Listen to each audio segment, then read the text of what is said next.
What up, Fight World? It's your boy Ego, and I'm back with some more boxing. Make sure you guys smash the like button, also subscribe. Now, I've been meaning to talk about this. There's a lot going on. Danny Garcia, Keith Thurman, and Angel Garcia yelling at everybody. So, I had to make this video, though, before I forgot. And I posted it on Instagram first. Gervonta, Tank Davis, he liked it.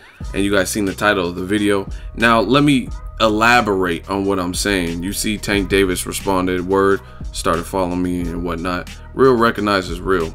Now, I seen Tank Davis, but I never officially met him. I was at Floyd Mayweather's daughter's birthday last year. And here, I'm gonna read my tweet. Boxing fans are funny. Before the fight, it's Tank ain't fought nobody. Pedraza gonna stop him. After, it's who is Pedraza anyway? LOL. And then this is my caption. Don't try to downplay it now. If it's who was Pedraza, then why did you pick him to stop Tank, dummy? LOL. Just give the young bull, Gervonta, his P's. Pedraza lost, period. There was no controversy, no premature stoppage, etc. At 22, the kid stepped up against a veteran champion, IBF champion. He looked sharp and he did his thing. End of. It seems many black fighters oftentimes have to keep proving more and more and more with some fans in boxing media. You say they can't do this, they do that, then you switch the rules. Hey man, I bet you can't do this now. I know I said you couldn't do that and you did it, but do this. Now Gervonta got to immediately fight Vasyl Lomachenko, but it was no problem for a 34-year-old Gennady Golovkin to fight 60-1 underdogs up until Danny Jacobs, which is a good fight. Y'all some clowns, I'll holla. Silence. Let the young boy shine and build his empire. Hashtag strap season. Look, already some hate. Who is he fought? Gervonta said, word, preach. Real rap, couldn't say it better. Now, some of y'all are clowns, and I really question if you're even boxing fans. The bottom line is this. The Vasyl Lomachenko, that's a good fight. A good mesh of styles. He shows he could put on pressure. He could be smart and kind of more conservative. That's what really impressed me about Tank's performance, is because I thought he was more wild than that. Like I didn't think he was as composed, or could be as composed, because he usually goes for the jugular, goes for the kill. And someone made this little sick graphic of him and Manny Mayweather. And at age 22, I seen a canvas you could really build from. I mean, the star was born. Like, you could really build. I'm not saying he's indestructible or anything like that, but at 22, I seen some skills there. He's sparring with Shakur Stevenson. I told you guys, that's good work. That's grade A work. And Shakur Stevenson not only sparred with him, but he's vouching for him. If you go to Shakur Stevenson's page, he's like, I told y'all, because he predicted that Tank Davis would get a knockout in that particular fight. And he posted it. Look. I called it. Showtime Boxing, Tank, hashtag strap season, and he's showing the replay of the knockout. And it's crazy to me that boxing fans, real fans of the sport, you can't just admit when you're wrong. Shout out to my dude Matt for his killer picture. This is a dope shot. But just admit when you're wrong. Again, it doesn't make sense to say that this dude is gonna lose via stoppage. He's gonna get stopped. You think he's going to get stopped, and then when he doesn't get stopped and he actually stops the guy who hasn't been stopped, who was the champion, then all of a sudden you berate and try to downplay and downgrade Pedraza. Pedraza was the experienced guy. He was the guy that stopped Tevin Farmer. He's the guy that beat Steven Smith, and he's the guy with the championship belt that had proven more. And Floyd Mayweather said he's not going to rush his fighter. His fighter, Tank Davis, is young, and they're going to groom him. Let him make some money in the sport. This is just me paraphrasing, of course. Let him make some money in the sport. We're not looking to unify with Vasyl Lomachenko. And that is a smart decision. Now, a lot of fans, they want this Roman gladiator fake fantasy world. And like I said in my caption, Golovkin didn't even have that schedule. There was nobody up until Danny Jacobs where you could even really make a case that they would beat him, right? Willie Monroe, Dominique Wade. And yet Triple G is praised. Some people are saying he's pound for pound, right? He's a damn good fighter. I'm not taking anything away from him. But it seems to me that there's a lot of youthful black talent, and they have to keep doing more and more and more and more than other people. And that's just what I seen with certain fans and the media, right?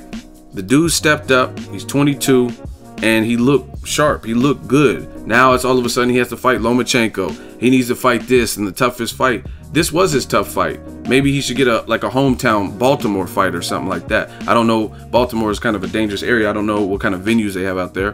But maybe Mayweather Promotion could do something like that, like they're doing with Robert Easter. Robert Easter Jr. was just in a tough fight. Shout out to About Billions.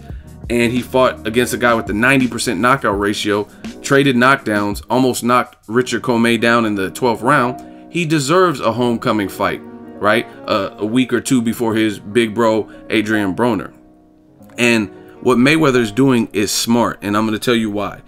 It's not about, some people are going to be dramatic and be like, oh, you're condoning cherry pick. It's not about cherry picking, but your fighter, like if fighters did exactly what you guys claim you want, first of all, you're not even consistent. Like I said, if it's Triple G and he's fighting overmatched people in his division, then you'll say whatever. But name a person that Triple G fought that was a champion, that was taller than him. We're going to get that in March. But up to this moment, we haven't really seen that, right? And I'm not comparing stylistically or saying Tank and versus Triple G, who's the better fighter, nothing like that. But I'm just saying, it seems to me certain fighters have to do a lot more, like Terence Crawford. He has to keep showing and keep demolishing all these people. And some people are still like, man, I don't know. I don't know about, he fought small Gamboa. Gamboa's an Olympic gold medalist. I don't care how small he is. He can crack, he's athletic, he has speed, and he's cocky when he fights. He's very confident. And he comes from the Cuban school, right? Oh, but Terence Crawford rehydrated 155. Okay, Gamboa was too small, whatever, right? Then he fights Victor Postal. Oh, but he ran. I'm still not impressed. He's fighting and destroying all these people, and then they're still not impressed. Same thing with Tank Davis. Oh, he hasn't fought nobody. Who's he beat? He hasn't beat anybody. Then he steps up, fights a champion, a seasoned champion who allegedly had never been knocked out or knocked down in sparring, and he stops him, becomes the first to stop him. You got to give the man credit. Like, when are you guys going to stop hating and just give people credit? Now, back to what Mayweather said. Let this young man build his confidence, because this is the thing in boxing where if you have a good advisor, a good promoter, they will look after you, not in terms of coddle you like a baby. Like, of course, he's a champion, so I'm not saying he should get 18 easy fights in a row, right? But to put people in the back-to-back grueling training camps, back-to-back grueling fights, it doesn't do a service to your fighter. For example, this is not the UFC. UFC, some of the guys have like 8 to 11 losses and the fans still fuck with them and still like them. But boxing's not like that. Broner has 2 losses and people told Broner to retire. Some people, after he lost to Sean Porter, they're like, hang him up, Broner's done. You know what I mean? Boxing is cruel. You have 1 or 2 losses, they look at you like you're yesterday's news, right? So for a 22-year-old, it doesn't make sense to rush him into a Lomachenko fight. Lomachenko's at the top of the totem pole. Damn good fighter. I've been telling you guys about Lomachenko before some of you guys even knew about the Matrix and high tech. I told you Lomachenko was a good fight, but why rush it? There's no, what's the rush? Your title, you know what I mean? Get some other fights that are going to build your skill set, your palate, and then you try to unify. Like I said, Robert Easter Jr., Deontay Wilder. Those are meaningful fights. And then when Wilder has these fights that build his confidence, Andre Warwarski and everybody else since Stavern, right? And he had some hometown fights, Chris Arreola. He tried to fight Povetkin, which was his mandatory. Through no fault of his own, that fight fell apart. But besides that, then he can fight a Tyson Fury or a Klitschko Joshua. That's perfectly reasonable. Not every fight is going to be your hardest fight back to back to back, right? And you look at some of the promoters who have kind of abused their fighter in terms of put them in grueling fight back to back. What are the fans saying about them? Like, for example, a few years back, Mike Alvarado was being revered as one of the best 140 pounders, if not the best. They were like, this dude is the man at 140. He has a bright future. He was in a very tough fight where he almost got stopped by Bradis Prescott. His lip was all cut up. He turned things around, stopped Bradis Prescott, right? I think immediately after he fought Brandon Ríos, who hadn't been defeated. It was undefeated, I believe, and was on a tear. Brandon Ríos and him had a war. He ends up stopping Mike Alvarado, giving him his first loss. Then immediately after, they had a Brandon Ríos rematch, right? Ríos hurt Alvarado early, maybe in that second or third round, right? But Alvarado, learning from his mistakes in the first fight, he boxed and outboxed and ended up hurting Ríos late and winning a decision over Ríos, right?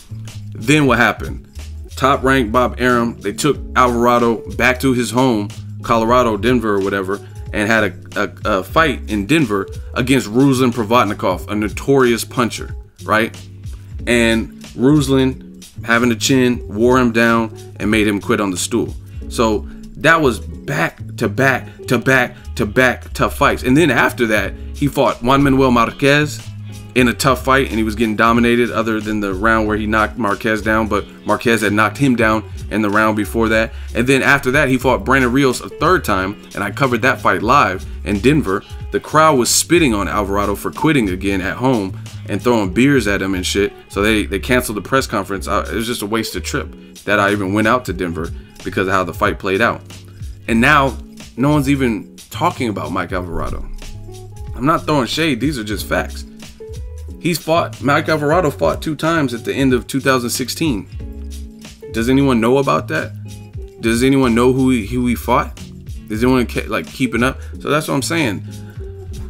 What Al Heyman and Mayweather Promotions are doing is they're building the confidence of their fighter and respecting their fighter. You know what I mean? Floyd is a fighter. I mean, whether he's retired or not, he has it in his DNA, in his blood. You don't do that to your fighter. You don't. Again, if fighters did what you claim you want them to see, which you don't hold everyone to that same standard, then they would have really short shelf lives. And that's just what it is. Their shelf life would be extremely short because you don't give them a fighting chance when you do that to it. And it's not even about they can't beat certain people, but if you put people in back-to-back grueling fights, then it's going to be, that's a challenge for anybody. And realistically, nobody's doing that. But for certain people, that's what allegedly fans want, right? Tank Davis just stepped up, became a champion. Now all of a sudden he has to fight Lomachenko. But that's, if you think about it, the parallel is funny because Lomachenko himself, that's part of why he has the only loss that's on his record, because they rushed him.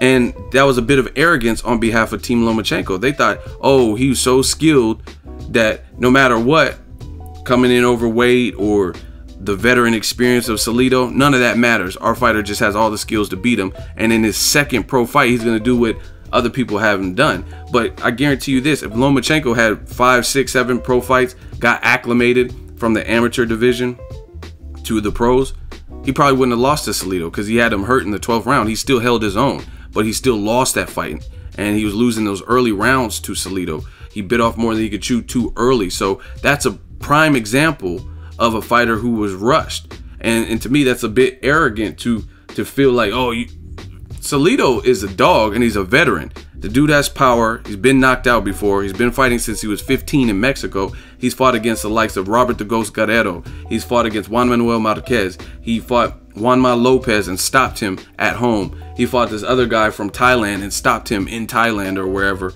He fought against Rocky Martinez when he was a champion. Mikey Garcia, and that was Mikey Garcia stepped up. He got knocked down 4 times, and then it looked like he still was coming on, and then he broke Mikey Garcia's nose with the accidental headbutt, so it kind of ended in a weird fashion.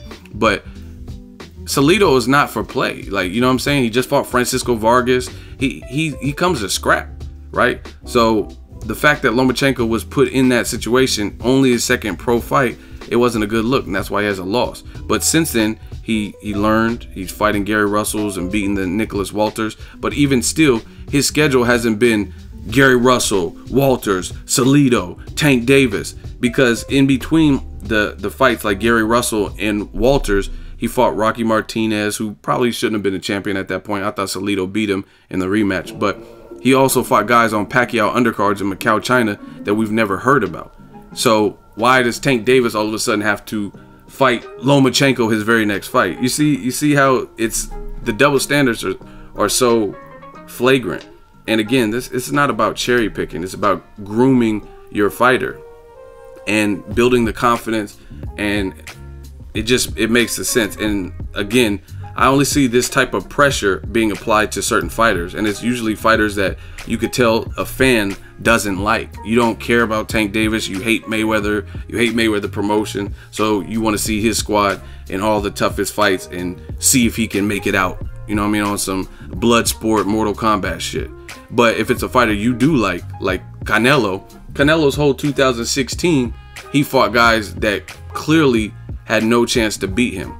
No one was picking Liam Smith or Amir Khan, who had been knocked out at 35 and 40, to move up to Canelo weight at 155 to beat him. So again, I just wish boxing fans would be a lot more realistic and reasonable, not just for fighters you like. If Pedraza wasn't shit, then before the fight, why were you picking Tank Davis to lose? Simple.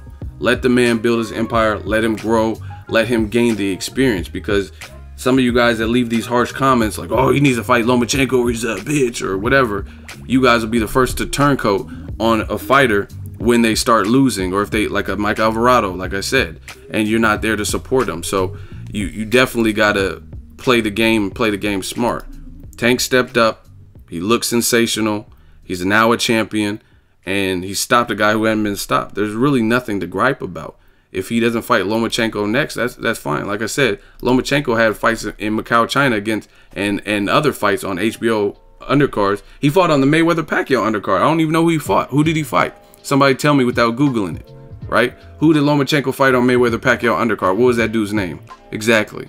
So, Tank, keep doing your thing. Build from this momentum, gain the confidence, and then start targeting the big dogs. And Lomachenko, like I said, he's the top of the totem pole. This is not fear or anything, but obviously he has more seasoning as a pro, and there's a ton of good fights. There's Tevin Farmer and Tank has some spats.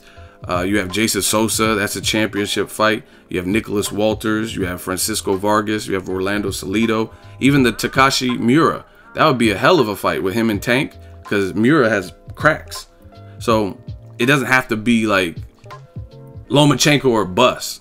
You know what I'm saying? And that's, again, if that's the standard, then hold every person to that. Like Canelo's not moving up to middleweight fighting Golovkin. He's fighting Chavez Jr., a guy who decisioned Dominique Britch and really hasn't had a notable win since probably like 2011, 2012, something around that time, right?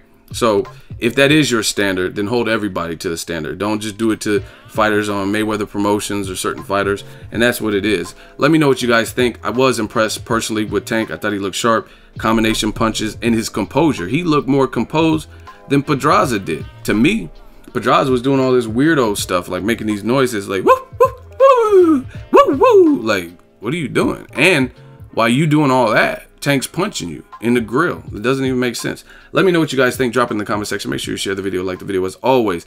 Hate, comment, and subscribe. Till next video is Ego signing off.